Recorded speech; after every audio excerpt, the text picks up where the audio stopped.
kas yra soilas ir su kuo jis valgomas. Pastovi problema, nes naujokai dabar parduotuvėse turėdami belenkiek pinigų, prisipirka ne tik nesuderinamų žuvičių, bet ir nesuderinamą su mūsų krano vandeniu soilu. Tada turi dumblių šuolius, tada turi žuvų mirtis, bet pardavėjams nuo to yra geriau. Gerai atrodo, gera kaina, už 2 litrus, 2 kilogramus paimi 15 eurų ir žmonės perka. Aš noriu papasakoti, kas tai yra ir kam jis skirtas ir kada jo negalima naudoti. Soilo sudėtis. Soilo sudėtis yra tam tikra sukepinta žemė, pripildyta mineralų. Mes nežinom ir mums Ada Amazonija nepasakys komercinės sudėties, kaip tai daro. Ar stratumas, ar bet koks kitoks, ar tropikalis. Bet tai yra mineralų pripildyta žemė, kurios paskirtis yra maitinti augalus ir sugerti pH, kad pH būtų žemas, kad rūgštingumas būtų žemas ir vanduo labiausiai tiktų tropiniams augalams. Soilas visada yra aktyvus. Jis keičia vandenį. Reikalavimai. Norint naudoti soilą ilgai, reikalingas specialiai paruoštas vanduo be pH. Mūsų Lietuvos vanduo turi aukštą pH, aukštesnį negu pasaulis. Pas mus pH yra aukštesnis už GH, už bendrą kietumą. Karbonadinis, kalcio kietumas yra aukštesnis. O soilas kaip tik šitą ir sugeria. Jeigu jūs norite auginti krano vandenyje krevetes, rūgštiniam vandenyje, tai jūs įdedat arba veisėjai krevetininkai įdeda pH, įdeda soilą, kuris sugeria visą pH, vandens pH, rūgštingumas nukrenta, jie turi rūgštinį vandenį ir ten augina krevetes. Naršina. Naršinimui yra gerai.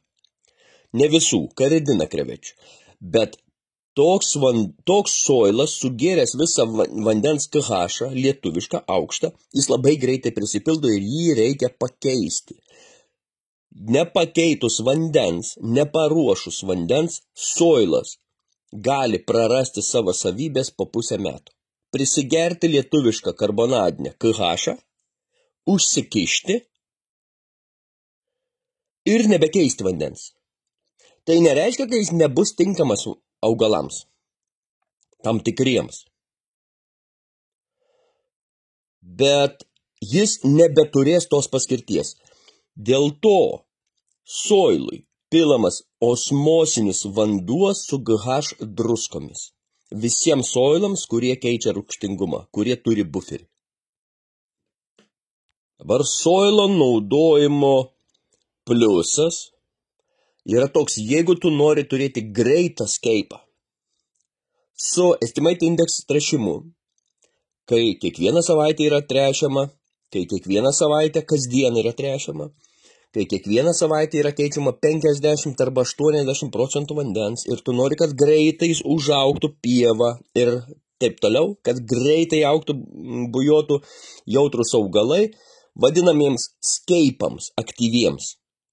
Olandiškiams, neskeipams. Skeipai dažnai daromas su samana, kuriai nereikia soilo. Bet jeigu tu nori turėti tokį, tai tau soilas padės. Jeigu tu nori subalansuoti kaip Ada Amazonija akvariumą pripylęs ir soilą, ir visokių substratų, ir lavos ir taip toliau 10 metų, soilas irgi bus gerai, bet pradžia bus sunki. Bet jeigu tu nenori rimtą, subalansuotą skeipą, tau negalima soilo, nes jis turi minusų. O soilo minusai yra tokie. jį reikia matuoti. Soilas duoda didelį trąšų šuolį ir tai pradžioje labai augina dumblius, ypač jeigu jūs parsinešėt augaliukus nuo akvariumistų su visom barzdom ir siūliniais. Tai soile bus bumas nerealus dumblių. Jeigu jūs ant soilo dar pilsit čiaupo vandenį. Kitas minusas – prigėręs KH-o. Prisigėręs, kiek į jį telpa. Kai pilamas yra paprastas lietuviškas čiaupo vanduo.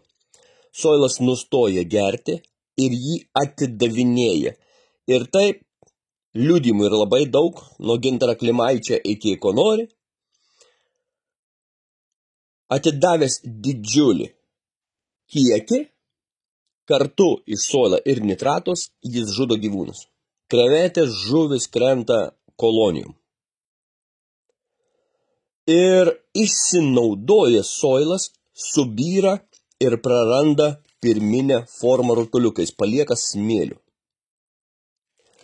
Norint laikyti soilą, reikia, kad tą soilą greitai naudotų augalai.